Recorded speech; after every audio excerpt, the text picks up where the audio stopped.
And honestly, his was a story that I think belonged in Reader's Digest. This was a kid born to a single mom, poverty-stricken, in the ghetto in, I want to say, Oakland, California.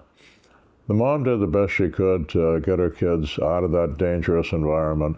But by the time she did, Naeem had been robbed on the street. He had been beaten.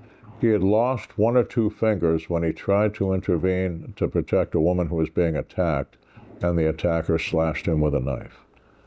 The mom was able to get the family as far as public housing in the Tampa, I want to say Tampa, Florida.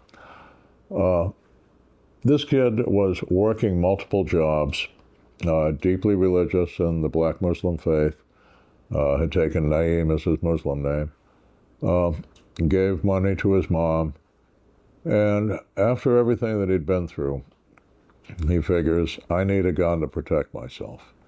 Now, this was Florida. The kid had a clean record. By the early 1990s, when this happened, he was eligible for that shell-issue concealed carry permit. But at the time, it cost something like $167, $168.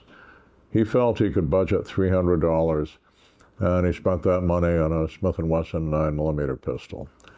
He said later, he figured, well, nobody's ever going to know I've got the gun, and if I ever need it, getting killed without it is a whole lot worse than getting arrested for having it. The day came when he and his attractive young girlfriend were attacked by an extremely violent, muscle-bound guy, and Naeem was a physically small guy who looked about 15 years old, who he was early 20s. And Naeem had to shoot the guy 5 times to get the guy off him, from which the guy died. He wound up being convicted.